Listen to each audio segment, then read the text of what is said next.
world out of her body is a gigantic, fire-breathing god with 4 eyes and 4 enormous ears. Sometimes the monsters are divine, and the gods are monstrous. It can be more obvious who the monsters are when you're looking at someone else's mythology. When it comes to the Bible, though, even a vague sense of familiarity can fog up the picture. The Bible is made up of diverse texts that were written by people trying to make sense of the world around them, including the heavens and the earth and all they contained. It has an incredible history, texts from a world long gone, preserved and passed down for millennia, made new with each generation's reading. But this is also its great pitfall. These texts have been compiled and canonized, interpreted and misinterpreted, cherished and wielded.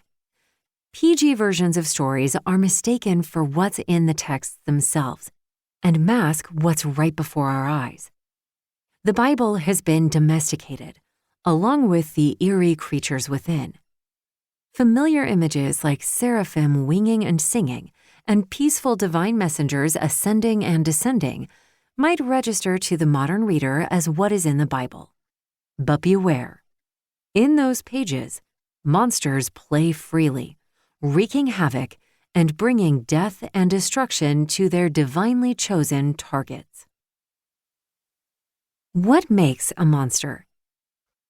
I teach a course called Monster Heaven, and on the first day of class, I ask students to name their favorite monsters. A few sea monsters are named. A sci-fi fan says Cthulhu. A rabbinical student names Leviathan. And a student from Vermont calls out Champ, which I learn is the monster of Lake Champlain. But then one person mentions the Wendigo, who's been devouring swaths of the general public for centuries across North America. And another adds the Islamic Ifrit, a malicious genie made of fire. A young man breaks into an exuberant rendition of Supper Time from Little Shop of Horrors, the solo of the giant singing man-eating alien plant Audrey 2. What do these monstrous beings have in common? That part of the conversation is more complex. Monsters have no single defining trait. Many are easily recognized by the blood dripping from their befanged jaws or the decaying flesh falling from their faces. Bodily anomalies are common, each type uniquely suited to the spread of its own brand of fear: the sharp and pointy, the huge and hairy, the grotesque and gooey.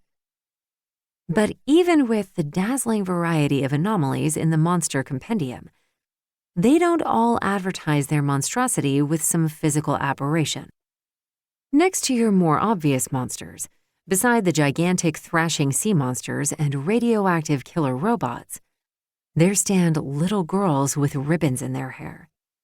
Sometimes the creepiest monsters are the ones we thought were innocent, but turn out to be very, very bad.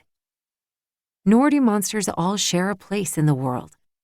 There are the naturalistic, like Jaws or Bigfoot, the supernatural, like succubi and incubi, and the unnatural, like the Yakumama, a giant river monster at the mouth of the Amazon that devours any creature unwise enough to dip a toe anywhere within sucking distance. Physically terrifying, or perfectly innocent in appearance, naturalistic, unnatural, or supernatural, monsters share no single defining characteristic. There are nice, succinct definitions out there, but they all fall short because it turns out you can't pin a monster down. There is, however, a certain family resemblance, a collection of features from which monsters draw in diverse and overlapping combinations, even across cultures, time periods, and genres. Heads up, every one of these features will come back to haunt us in the chapters ahead. Giant size is a common family trait, from the kraken to the Mokele Mbembe, a Congolese cousin of the Loch Ness Monster, and from Mesopotamian Marduk to Hellboy. Superhuman or supernatural strength and power is another common family trait.